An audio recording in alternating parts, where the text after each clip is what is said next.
जो बुलाहट या काम परमेश्वर की ओर से आपको मिला है, अगर उसे पूरा करने के लिए आप वचनबद्ध रहें, उसे अपने चित्त से उतरने ना दें। हालेलुया। दिन रात उसी पर ध्यान दिए रहे तो आप भी परमेश्वर की तरह प्रभावशाली होंगे।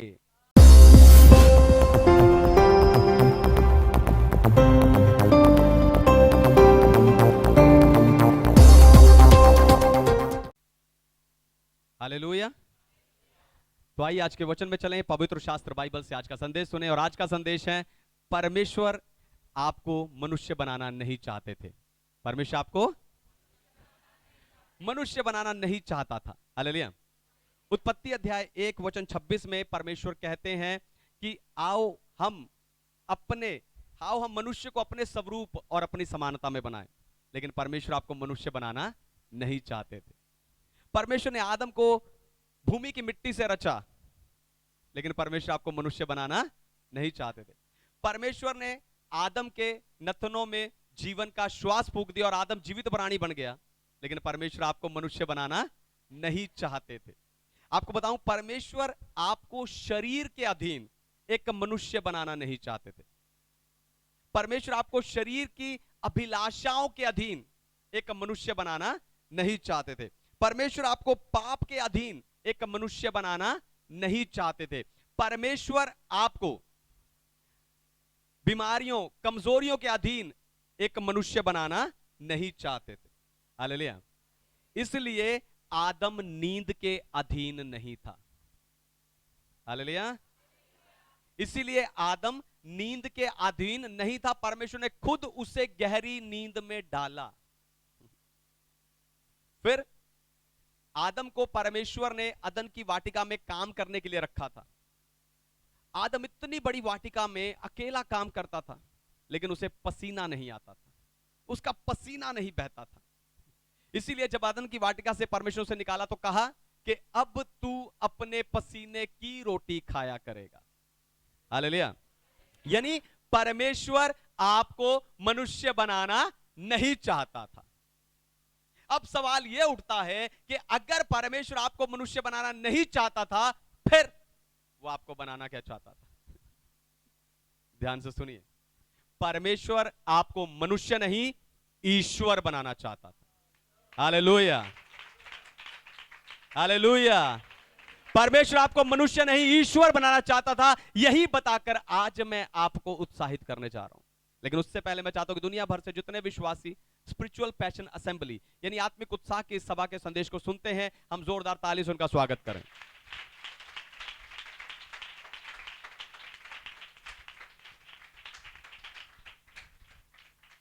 परमेश्वर आपको मनुष्य बनाना नहीं चाहता था।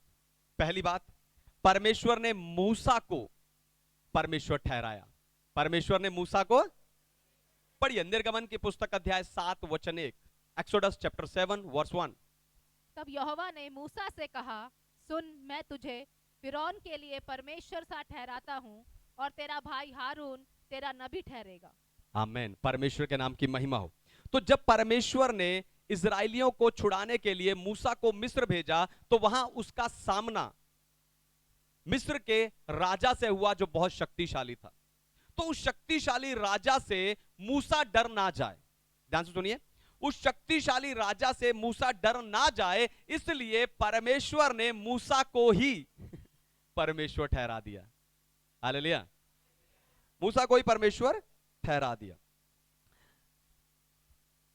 आपको बताऊं, मूसा के द्वारा मिस्र देश में 10 विपत्तियां आई। कितनी? मूसा के द्वारा मिस्र देश में 10 विपत्तियां आई, लेकिन एक भी विपत्ति के लिए, ध्यान से सुनिए, लेकिन एक भी विपत्ति के लिए मूसा ने प्रार्थना नहीं की। हालेलुया। मिस्र देश में मूसा के द्वारा 10 विपत्तियां आई, लेकिन एक भी विपत्ति लाने के लिए मूसा ने प्रार्थना नहीं की, ना ही उसने उपवास किया, ना ही वो परमेश्वर से आज्ञा लेने गया।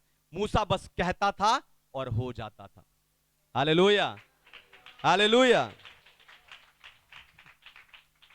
बहुत साल पहले एक इंग्लिश फिल्म आई थी, ब्रूस अलमाइटी। उस फिल्म का हीरो एक दिन के लिए ईश्वर बनता है। उन्हें यह फिल्म बनाने का आइडिया कहां से आया? यहीं से। हालेलुया। उसी की नकल में एक इंडियन फिल्म भी बनी, एक भारत में भी फिल्म बनी, गॉड तुसी ग्रेट हो, हालेलुया। तो उन्हें वो आइडिया कहां से आया? यहीं से। अब सवाल आता है कि मूसा मूसा कैसे परमेश्वर बन सकता है, या परमेश्वर ने मूसा को कैसे परमेश्वर बना दिया? हालेलुया। अब सवाल आता है मन में कि मूसा को परमेश्वर ठहरा दिया, लेकिन मूसा कैसे परमेश्वर हो सकता है, या परमेश्वर कैसे मूसा को परमेश्वर बना सकता है? ध्यान से सुनिए, क्योंकि उनका उद्देश्य एक था। हालेलुया। क्योंकि उनका उद्देश्य एक था, उनका मकसद एक था। हालेलुया। मूसा एक पल के लिए भी अपने उस मकसद को भूला नहीं।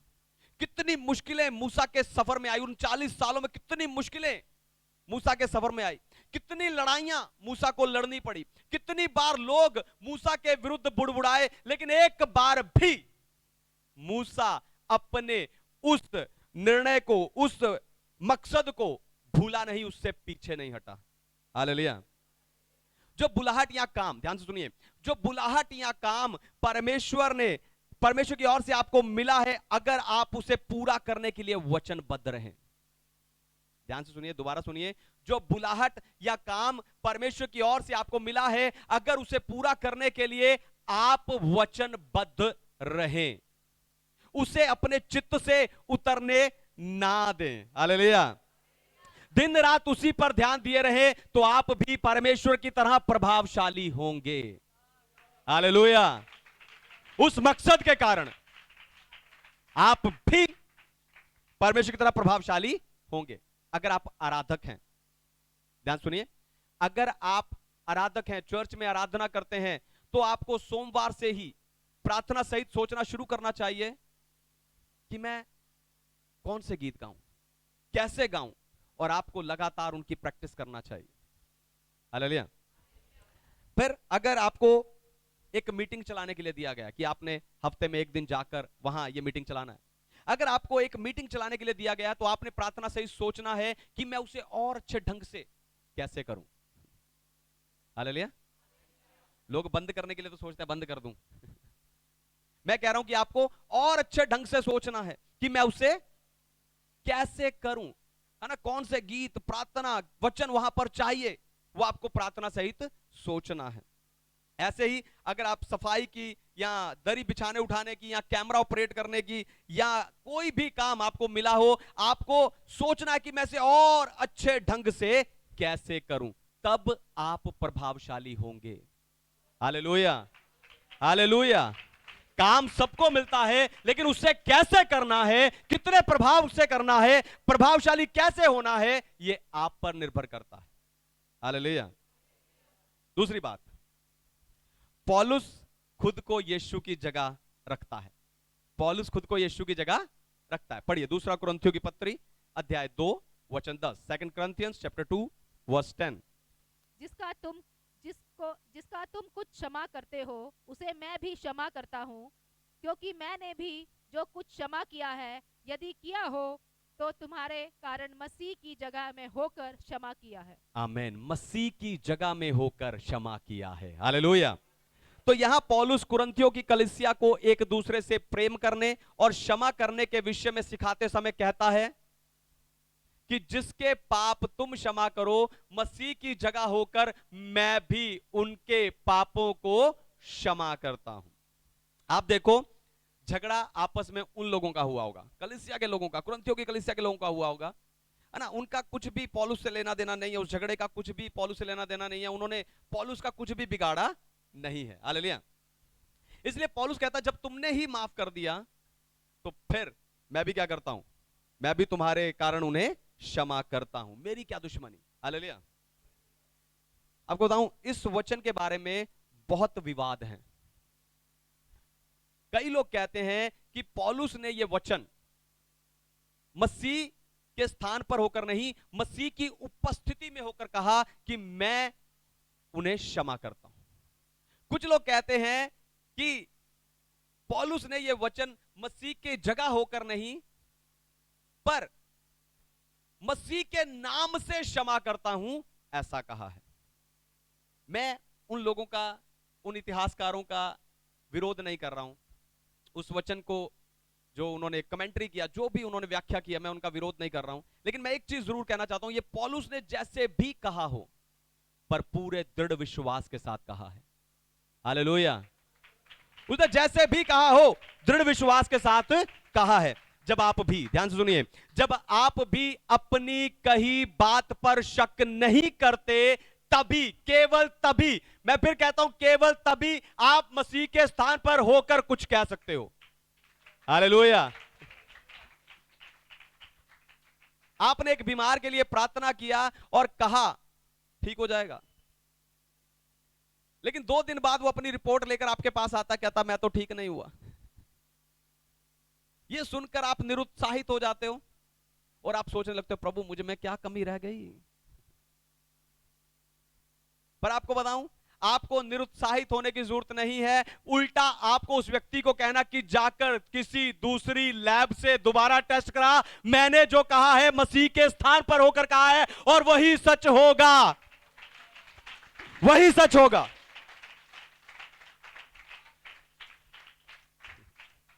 यीशु अंजीर के पेड़ को श्राप देकर चले गए। उन्होंने मुड़कर नहीं देखा उस पेड़ का क्या हुआ, है ना। अगले दिन चेले उस पेड़ को देखकर हैरान हुए कि वो जड़ से सूख गया और सोचने लगे कि यीशु ने ये कैसे किया। यीशु ने कहा अगर तुम विश्वास करो, यीशु ने कहा अगर तुम बिना शक का विश्वास करो तो पेड़ ही नहीं पहाड़ भी हिल सकता है। हालेलुया। इसलिए जो आपने कहा है, जो आपने विश्वास से कहा है, उस पर आपको दृढ़ विश्वास रखना है, तब आप ईश्वर ठहरेंगे। हालेलुया। तीसरी और आखिरी बात, तुम सब ईश्वर हो। तीसरी और आखिरी बात पढ़िए, यूहन्ना रचित सुसमाचार 10वां अध्याय 34 वचन, gospel of John chapter 10 verse 34। यीशु ने उन्हें उत्तर दिया, क्या तुम्हारी व्यवस्था में नहीं लिखा है, मैंने कहा तुम ईश्वर हो। आमेन। परमेश्वर के नाम की महिमा हो। हालेलुया।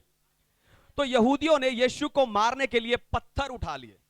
यीशु ने उन्हें कहा कि मैंने तुम्हारे बीच में इतने भले काम किए और तुम मुझे पत्थर मार रहे हो, तुम मुझ पर पथराव कर रहे हो। यहूदियों ने कहा कि हम तेरे भले कामों के कारण नहीं, पर तू मनुष्य होकर खुद को ईश्वर के समान परमेश्वर बनाता है, इसलिए हम तुझ पर पथराव कर रहे हैं। यहूदियों की तरह आज भी कई लोग हैं जो मेरे इस प्रचार से सहमत नहीं होंगे, पर इसका जवाब यीशु ने खुद दिया। यीशु ने सामने से यहूदियों से पूछा कि क्या तुम्हारी व्यवस्था में, यानी बाइबल में नहीं लिखा कि तुम सब ईश्वर हो। Hallelujah, hallelujah. तो आप सब ईश्वर कैसे हो? हालेलुया। अब हम बिल्कुल एंड में आ गए हैं, बिल्कुल डीप में आ गए हैं। ध्यान से सुनना है, तुम सब ईश्वर कैसे हो। जल्दी से 3 बातें बताऊंगा। पहली बात है वचन के द्वारा। तुम ईश्वर कैसे हो? वचन के द्वारा। पढ़िए यूहन्ना का सुसमाचार 10वां अध्याय 35 वचन, gospel of John chapter 10 verse 35। यदि उसने उन्हें ईश्वर कहा जिनके पास परमेश्वर का वचन पहुंचा, और पवित्र शास्त्र की बात असत्य नहीं हो सकती। आमीन। परमेश्वर के नाम की महिमा हो। हालेलुया। आप सब ईश्वर हो क्योंकि आपके पास परमेश्वर का वचन पहुंचा है। हालेलुया। आप सब ईश्वर हो क्योंकि आपके पास परमेश्वर का वचन, पवित्र शास्त्र, बाइबल पहुंचा है। आपको बताऊं, जब कोर्ट में केस होता है तो उस केस की कॉपी और उस केस के जो पक्ष में जवाब की कॉपी, वो मुख्य जज के साथ दूसरे जज और वकीलों को भी दी जाती है। न्याय के दिन, न्याय के दिन परमेश्वर इसी वचन के आधार पर न्याय करेंगे। इसीलिए परमेश्वर ने ये बाइबल आप सबको दे दी है। हालेलुया। तो जितना आप इस बाइबल को पढ़ेंगे, ध्यान से सुनिए, जितना आप इस बाइबल को पढ़ेंगे, जितना आप इस बाइबल को पढ़कर समझेंगे, जितना आप इस बाइबल को पढ़कर समझकर इसके अनुसार चलेंगे, उतना आप ईश्वर ठहरेंगे।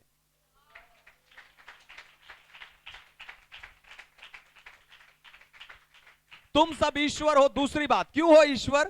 पुत्र होने के द्वारा। क्यों हो ईश्वर? पुत्र होने के द्वारा। पढ़िए भजन संहिता की पुस्तक 82 अध्याय 6 वचन, साम्स 82 वर्स 6। मैंने कहा था तुम ईश्वर हो और सब के सब परम प्रधान के पुत्र हो।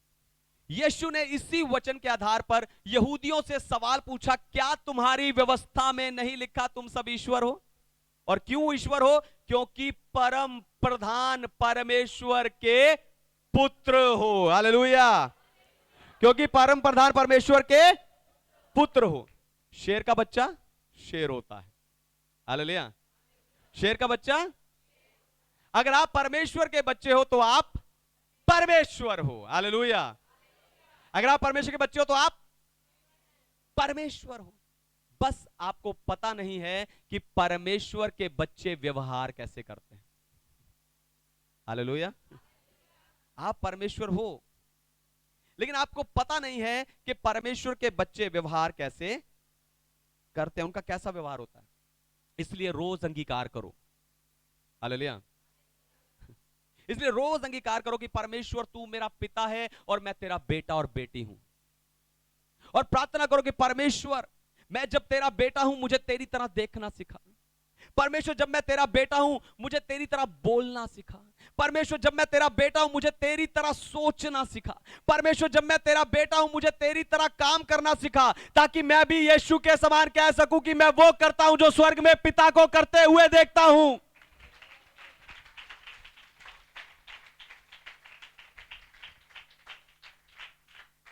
तुम सब ईश्वर हो। तीसरी बात, आपको क्या ईश्वर बनाता है? अधिकार। आपके पास क्या है? अधिकार, जो आपको ईश्वर बनाता है। हालेलुया। मुर्दों में से जी उठकर स्वर्ग और पृथ्वी का सारा अधिकार प्रभु यीशु ने ले लिया, और फिर वही अधिकार उसने मुझे और आपको दे दिया।